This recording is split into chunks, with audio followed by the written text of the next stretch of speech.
Hey guys, remember that creepy hotel story from Beijing? Well, today I've got another spooky hotel for you, but this time it is from Wuzhi County, Henan Province. And let me tell you, this hotel is as horrific as room 110. It also took someone's life. Now, if you're planning a trip to China, keep your wits about you, though I don't think you will come to travel in this little county. Alright, enough chit-chat, let's begin.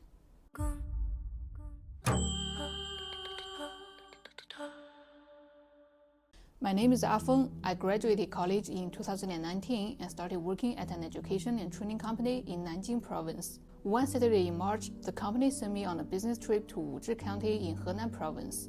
3 guys and 1 girl were supposed to go with me. Since we got the notice last minute on Saturday, and the other 3 guys were still on a business trip in another province, at first it was just me and a girl named Yomi who went to Henan on Sunday to do some preliminary work. Little did we know, we were about to experience a week from hell, and Yumi would never leave Wuzhi County. I'm going to break down our terrifying experience day by day over the course of that week. On Sunday, Yumi and I left Nanjing on the morning and flew to Henan Province. From there, we took a bus and finally reached Wuzhi County around 3 or 4 in the afternoon. The school principal was there to meet us and politely took us to drop off our luggage at the hotel. The hotel's name is Hotel. To avoid legal dispute, I won't reveal it. It was close by and we got there in no time, but we immediately noticed how isolated and desolate the area was. The principal must have sensed our unease because he told us the place used to be bustling with people and traffic, but now, with all the road construction going on nearby, there weren't many people around. He also assured us not to worry, saying the area was still quite safe. The hotel was a 7-story standalone building with this ornamental pillar at the entrance that looked totally out of place. Even though it was still afternoon and the sun hadn't set yet, I felt an inexplicable chill just looking at the hotel. My colleague glanced at me without saying a word. Knowing her, I figured she was probably a bit scared too, so I quietly tried to reassure her. It'll be super quiet here at night, we'll get a good sleep. She didn't say anything, and we just headed into the lobby with our luggage. My room was on the 3rd floor, hers on the 4th. In the elevator, she looked at her phone and said, "This hotel looks creepy as hell. If my room's at the end of the hallway, there's no way I'm staying there." I said, "It's fine, don't psych yourself out." When I got off the elevator, I realized my room was actually at the end of the hallway, the dreaded end room. After what she just said, I couldn't help but let my imagination run wild. But I opened the door anyway, telling myself not to be superstitious. Just as I put my luggage down, I got a call from her. She said her room was at the end of the hallway too, and she wanted to go down later to ask the front desk for a different room. But we were starving, so we decided to grab some food first and then switch rooms when we got back. After some dinner, we went to the project site to meet with some managers. By the time we got back to the hotel, it was already past 10. She asked me to go up and help her with her luggage because she was too scared to go alone. Being a guy, I didn't think much of it and went up to help. The moment I opened her room door, I was hit with this eerie blue LED light reflecting off the window. A wave of cold and silence washed over me. The dark room was bathed in this deep blue light. It was hard to explain, but I felt this indescribable fear. I quickly turned on the lights, grabbed her luggage, and headed back downstairs. Her new room was in the middle of my floor. Back in my own room, I thought about her experience and remembered that I was in an end room too. I started to get a bit nervous. But after thinking it over, I decided not to make a fuss and just stay put. Then that first day passed without any more incident. I didn't sleep well last night. Around 3 a.m., I was woken up by a strange noise. It sounded like someone tapping a bell outside my window. Sometimes it were 3 long taps followed by 3 short ones. Other times it was rapid. The sound kept repeating until I was wide awake. I cursed out loud. Suddenly, the sound stopped. Then I got up to use the bathroom and fell back asleep. Today went normally, with our activities proceeding as planned.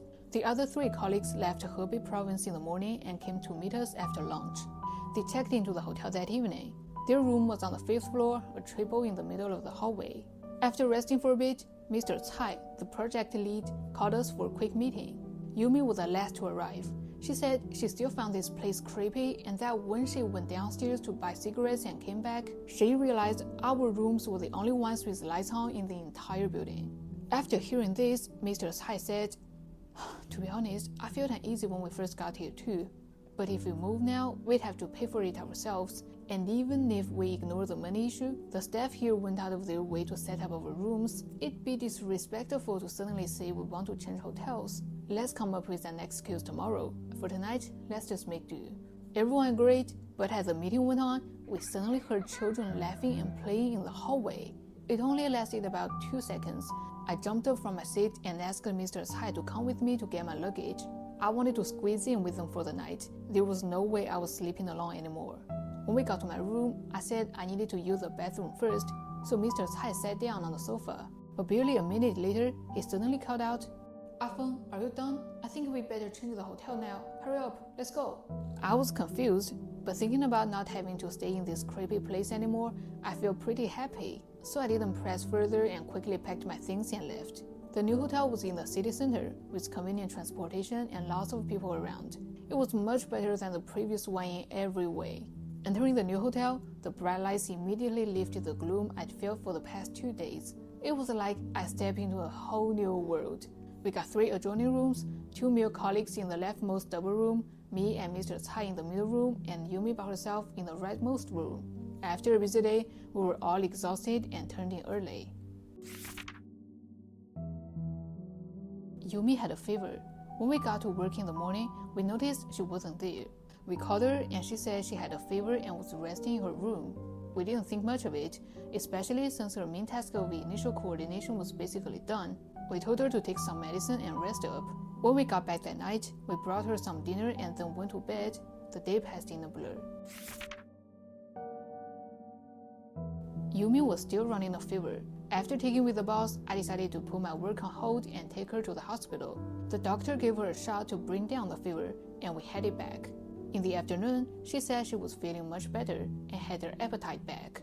We suggested she go home to rest and not worry about things here. She absolutely refused to leave, as if something was forcing her to stay. We found this really strange, but everyone had their reasons, so we didn't say anything. That night, us 4 guys had dinner and went back to rest, another day down. Yumi seemed a bit off today. In the morning, she said her fever was gone, but she didn't want to go out. She just sat in her room. We asked her to come over to liven things up, but she didn't really respond, just said she didn't have time. Mr. Tsai asked in surprise, "What are you busy with?" She replied, "I'm busy chatting with someone." We were too swamped with work to worry about her, so we let it be. In the evening, she started running a fever again. This time, Mr. Tsai and I took her to the hospital again. Worried that the previous hospital might not have been up to par, we specifically went to the county's central hospital. After a bunch of tests, the doctor said it was just her body adjusting to the local environment and told us to take her back to rest. As the doctor was talking, I glanced back at her. Seeing her empty gaze, I felt an inexplicable sense of dread, and so ended another day. Following the doctor's orders, we left her to rest at the hotel without disturbing her. But she hadn't wanted to eat anything since yesterday afternoon. And she didn't eat all day today either. On our way back in the evening, we bought her some food, urging her to eat at least a little. Today was our busiest day as we entered the final stage of the event. We messaged her during the day but got no response. In the afternoon, she finally replied, saying she had started running a fever again. This was getting really strange. She'd been on and off for 4 or 5 days now. But we were so busy that it wasn't until the evening, when we got back, that the 2 of our colleagues took her to the hospital the 3rd time. After examining her, the doctor said again there was nothing wrong and that she needed to rest well. By now, we felt something wasn't right. Our colleague said that on the way back, she was talking to herself in the car and was suddenly laughing in the middle of it. It was really creepy. It's been a week. We were supposed to finish tonight and leave tomorrow morning. But this place was so cursed. Not only was the event a complete mess, but on our way back tonight, our car got into an accident. Something wasn't right. The Mr. Tsai decided to hire a car and headed to the airport and settled in at the hotel. After arranging the car, we knocked on Yumi's door to tell her to pack up, saying we'd take her to the airport soon. She said okay. But half an hour later, when the car arrived and we went to downstairs to wait, she didn't come down. Mr. Tsai and I went up to knock on her door. From inside, we heard her say, "I'm not going. I'll go to the airport myself tomorrow." How could we let that happen? We tried to persuade her repeatedly, but she kept refusing. Finally, unable to convince her and with none of us wanting to stay there any longer, we left without her. On the way, we bought her a ticket from the intercity high-speed rail from Wuzhi County to the airport and sent the information to Yumi's phone, told her she could come whenever she wanted. Not long after, we arrived at the airport. We woke up around noon. Our flight back to Nanjing was at 3 p.m. We called Yumi, but no one answered. We messaged her, but got no reply for a long time. At this point, we started to worry. Mr. Tsai called the hotel front desk. "Hi, we're the guys who checked out yesterday. We still have a girl in room 306. We can't reach her now. Could you please check if she's okay? She's been sick and we were worried something might have happened. Please let us know if there's any problem." After a while, they called back. Our staff checked. Everything seems fine. The girl inside sounded pretty lively. She doesn't sound sick, just doesn't want to open the door. Hearing this, we remembered how she refused to return to Nanjing over the past few days, as if she was deliberately avoiding something. Finally, we left her a voice message and headed to the airport. We were all adults with our own thoughts, and we tried to persuade her many times to no avail. We can't force her. With no other choice, we canceled her ticket and told her to let us know when she wanted to come back so we could buy her a new one. So, exhausted, we landed in Nanjing and took a high-speed train, getting home after 10 p.m. Another day passed in fatigue. For some reason, I couldn't sleep at all last night. I woke up before 6 a.m., then dozed off again. At 9 a.m., I was woken up by a call from my boss. Half asleep, I answered. A heart-wrenching voice on the other end demanded, "Where are you?" I said, "At home in Nanjing." Then my boss, crying, told me Yumi was dead. She died in the hotel. They found her when the housekeeping staff opened the door after knocking with no response, as the room hadn't been paid for another day. I was wide awake in an instant, my body involuntarily shuddering, tears streaming down my face. I quickly called Mr. Tsai, who comforted me and said to go to the boss' house first, and we talk about the rest in person. Next thing we knew, we were rushing to Wuzhi County to give statements. There, we learned that Yumi's last message was a voice note sent to the boss at midnight. The police asked the boss to play it. He listened for half a second before throwing the phone away in fear. It was Yumi's heart-wrenching cries. But it wasn't just ordinary painful wailing. It was mixed with a kind of madness, like a mentally ill person having an episode. We found out that the boss actually saw the voice message that night, but worried about disturbing his little daughter's sleep, he didn't play it. He first tried the text-to-speech conversation, but failed, so he didn't reply, planning to contact her in the morning. He never expected to miss Yumi's last cry for help, if we can call it that. Despite our persistent questions, the police didn't tell us the cause of death, only saying it was unclear. This is where the main story about the boss and the other 4 colleagues ends. But my story wasn't over yet. Tomorrow will be the 7th day since Yumi's death. I've been heartbroken since she passed. We were from the same hometown and we got along very well in the company, so I naturally felt close to her. As I was thinking about this, I fell asleep and had a strange dream. A thick fog surrounded us as Yumi and I sat in a rickshaw, heading somewhere unknown. It reminded me of our trip to Wuzhi a few days ago. Soon, we reached our destination.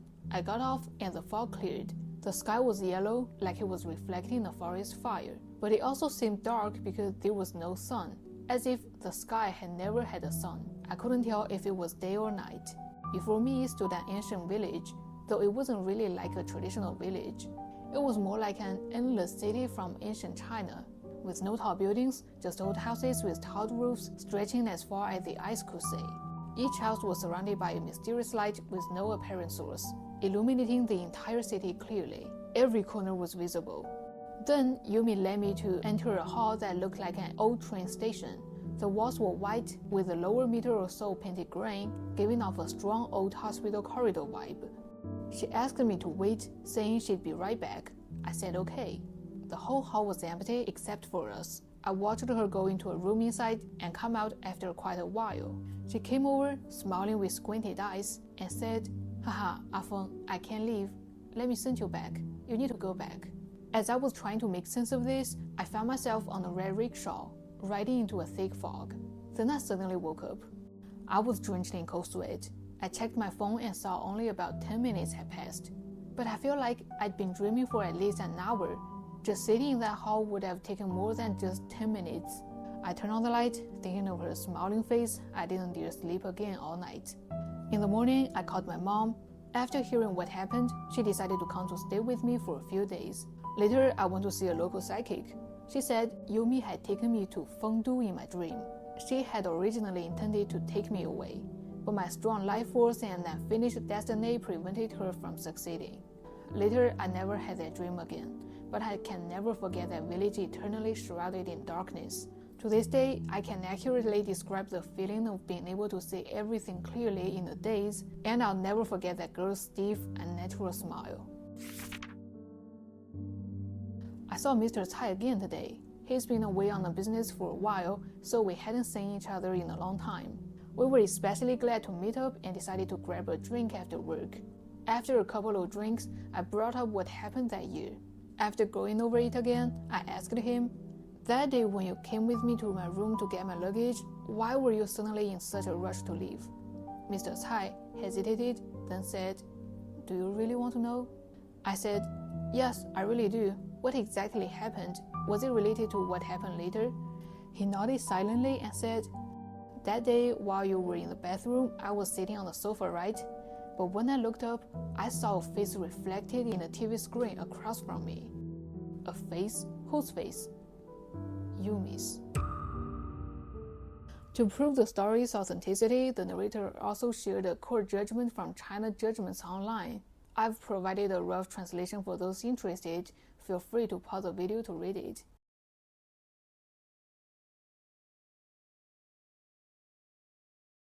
Once this story was posted, it quickly went viral on the internet.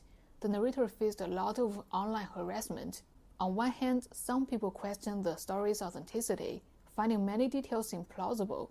On the other hand, many condemned them for leaving Yumi alone when they returned to the company. Unable to handle the pressure, the narrator quickly deleted the post. Moreover, many local netizens recognized the hotel in the comments. It was originally called New Peace Hotel, which has now been deregistered. A new hotel, Leju Hotel, has been built in this place. Locals said that 2 girls had died in that hotel before, and everyone knew about it, so they never stayed there. Opposite the hotel was a big slope with farmland behind it. Many people had accidents walking there at night. Combined with the long unfinished road construction, people eventually avoided that area altogether. In my opinion, this was likely a tragedy, but I don't deny that some paranormal events might have occurred. First, based on the court document, Yumi probably had encephalitis. The initial symptom is fever, which can come on suddenly in some cases.